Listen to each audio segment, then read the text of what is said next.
Selamat siang, perkenalkan nama saya Wahdini Kurota Ayuni dengan NIM 202300804448 dari kelas MN 23R. Nah, di sini saya akan mempresentasikan materi tentang manajemen dan bisnis retail. Jadi retail merupakan salah satu aspek penting dalam dunia bisnis modern karena berhubungan langsung dengan konsumen akhir. Dalam presentasi ini, saya akan membahas mulai dari pengertian, fungsi, karakteristik, hingga tren dan tantangan yang dihadapi industri retail pada saat ini.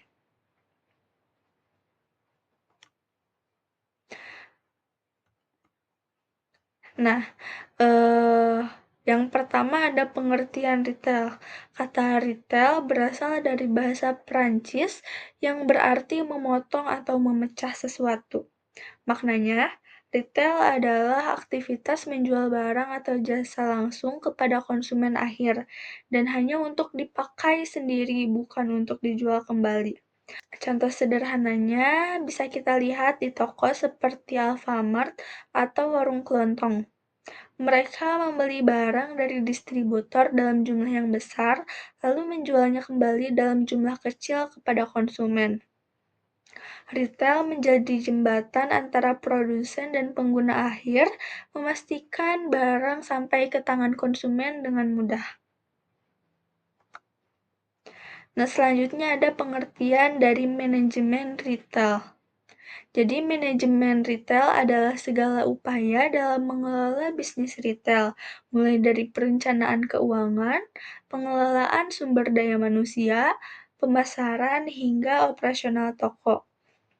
Tujuannya untuk memenuhi kebutuhan pelanggan secara efisien dan menguntungkan, yang artinya manajemen retail tidak hanya soal menjual barang, tetapi juga bagaimana mengatur stok, harga, promosi, tata letak toko, dan pelayanan agar pelanggan puas serta bisnis tetap profit.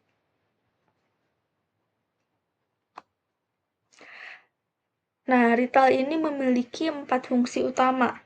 Yang pertama, menyediakan berbagai macam produk dan jasa. Jadi konsumen tidak perlu pergi ke banyak tempat, cukup pergi ke satu toko untuk berbagai kebutuhan. Yang kedua, memecah barang menjadi ukuran kecil. Nah, misalnya distributor menjual sabun per karton, tapi retail ini bisa menjualnya per batang. Jadi kayak istilahnya tuh eceran gitu. Yang ketiga, menyimpan persediaan. Retail memastikan barang selalu tersedia saat konsumen membutuhkan. Yang terakhir, memberi layanan dan nilai tambah. Jadi misalnya dengan datang ke kasir cepat, diskon, atau sistem poin pelanggan. Nah, dengan fungsi-fungsi ini, retail mempermudah kehidupan masyarakat sehari-hari.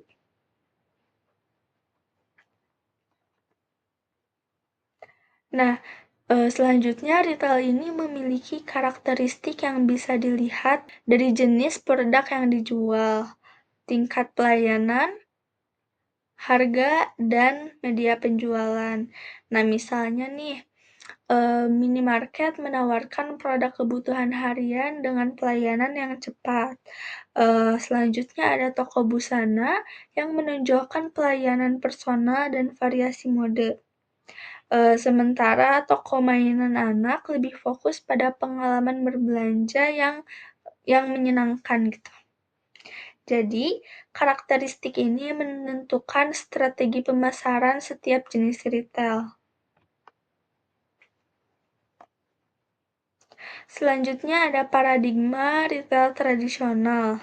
Jadi, retail tradisional biasanya memiliki beberapa ciri, seperti lokasi yang kurang strategis, tidak memperhitungkan potensi pembeli, dan barang dagangan yang tidak terarah, serta pencatatan keuangannya masih sederhana dan pengembangan usahanya sering tidak direncanakan dengan baik.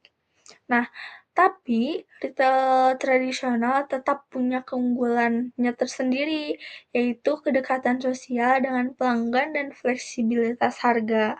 Contohnya, pasar tradisional atau warung di lingkungan rumah gitu.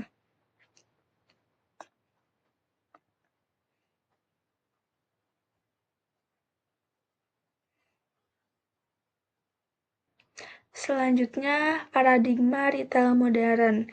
Berbeda dengan tradisional, retail modern biasanya berlokasi di tempat strategis seperti mall atau plaza.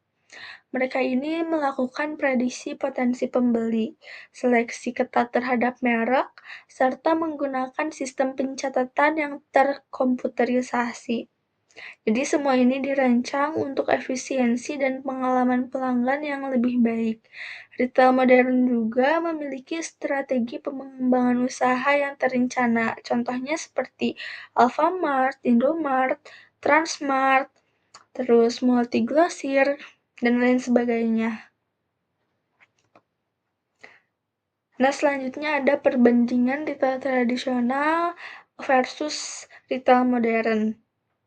Perbedaan utama antara keduanya bisa kita lihat pada beberapa aspek tabel di bawah ini. Yang pertama ada aspek lokasi.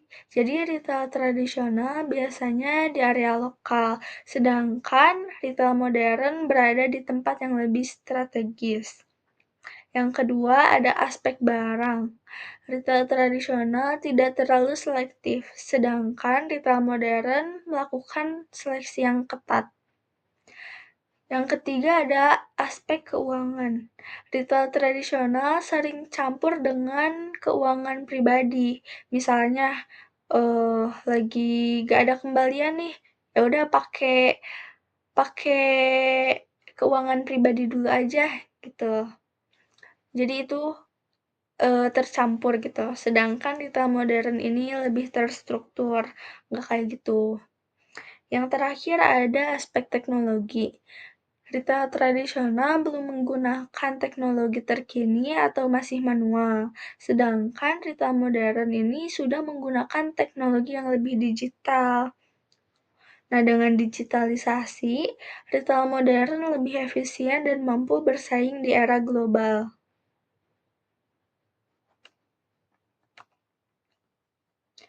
Nah, retail berbasis toko dibagi menjadi beberapa jenis.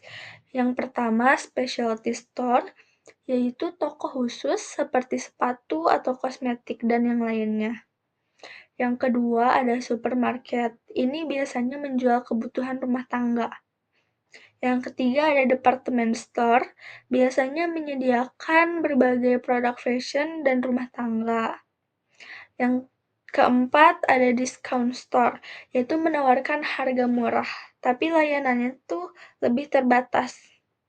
Yang terakhir ada minimarket, biasanya melayani kebutuhan harian di area kecil. Jadi setiap jenis ini memiliki strategi berbeda dalam menarik konsumennya masing-masing gitu.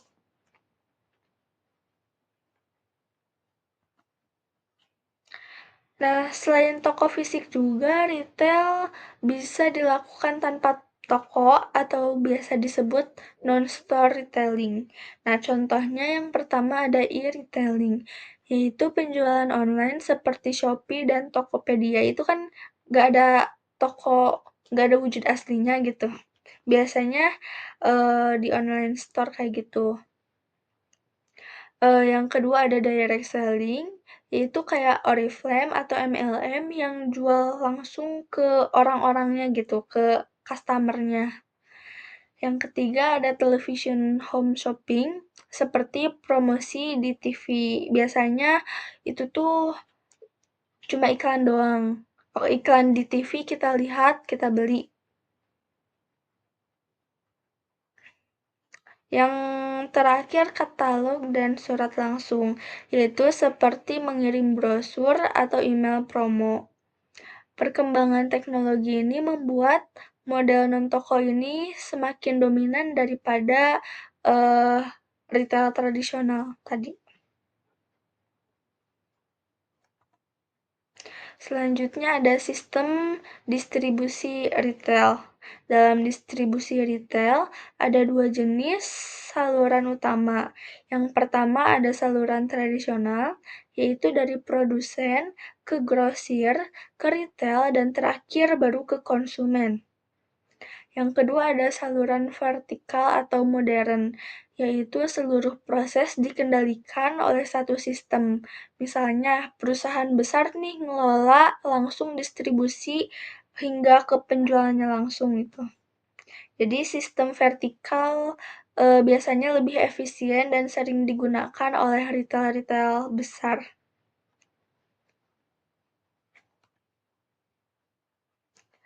Nah, industri retail ini terus berkembang seiring perubahan gaya hidup masyarakat.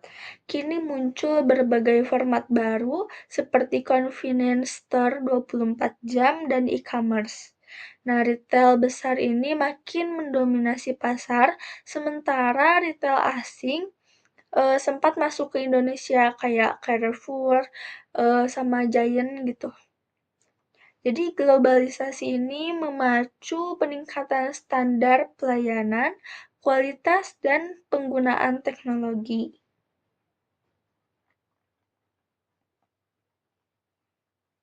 Tren bisnis retail pada masa depan berfokus pada 3 hal. Nah, yang pertama ini ada experience shopping, yaitu belanja bukan sekedar membeli, tapi menjadi pengalaman yang lebih menyenangkan. Contohnya kayak di IKEA. Di IKEA itu di mana pelanggan ini bisa nyoba produknya sebelum beli gitu. Jadi kayak ada experience yang berbeda gitu. Yang kedua ada simplicity, yaitu proses belanja yang cepat dan mudah, termasuk pembayaran cashless. Nah, karena zaman semakin digital, semakin modern, biasanya orang-orang tuh gak pegang uang cash, jadi mereka pakai cashless. Jadi bayar via uh, dari layar handphone biasanya, kayak gitu. Yang terakhir ada teknologi utilization, yaitu penggunaan digital, RFID, dan sistem online yang terintegrasi. Nah, ini tuh artinya ke depan tuh retail akan menjadi lebih digital dan berorientasi pada kenyamanan pelanggan. Karena lebih mudah kali ya.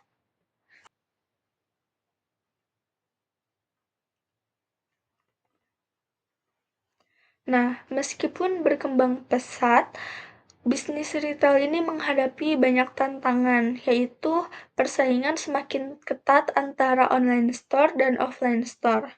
Nah, selera konsumen ini kan cepet banget berubah nih, terus ada biaya juga yang meningkat, dan inovasi teknologi juga terus dilakukan. Jadi, peritel ini tuh harus lebih adaptif, lebih kreatif, dan lebih berfokus pada pengalaman pelanggan agar bisa bertahan di pasar masa kini gitu dan sampai ke masa depan.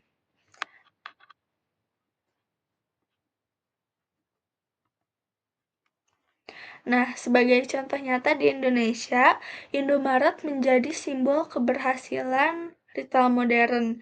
Dengan konsep franchise, Indomaret memperluas jaringan hingga daerah terpencil. Mereka juga memilih lokasi strategis dan menerapkan sistem informasi yang terintegrasi, sehingga stok dan penjualan bisa dikontrol secara real time. Selain itu juga, Indomaret juga beradaptasi dengan digitalisasi melalui aplikasi Klik Indomaret yang memungkinkan pelanggan belanja online, memilih toko terdekat, dan memesan produk dengan pengiriman cepat. Jadi kayak dari aplikasi kita tinggal pilih-pilih aja, nanti si produknya yang kita inginkan ini bisa datang gitu, karena dengan digitalisasi yang lebih modern saat ini. Jadi, strategi ini membuat Indomaret tetap kompetitif di era e-commerce dan menjadi contoh praktik bisnis retail nasional yang sukses. Nah, sebagai kesimpulan, manajemen retail adalah proses mengelola penjualan barang dan jasa secara langsung kepada konsumen untuk memenuhi kebutuhan mereka secara efisien dan menguntungkan. Perkembangan retail di Indonesia menunjukkan transformasi dari sistem tradisional menuju retail modern yang berbasis teknologi. Tren masa depan ini menekankan kemudahan, pengalaman berbelanja, dan inovasi digital. Namun, retail juga harus mampu menghadapi persaingan dan perubahan perilaku konsumen agar bisnis bisa tetap relevan dan berkelanjutan. Nah, demikian presentasi saya mengenai manajemen dan bisnis retail pada materi sesi pertama. Semoga dapat memberikan gambaran tentang bagaimana retail berkembang, dikelola, dan menghadapi tantangan di masa depan. Saya Wahdini Kurota Ayuni, terima kasih atas perhatiannya. Selamat siang.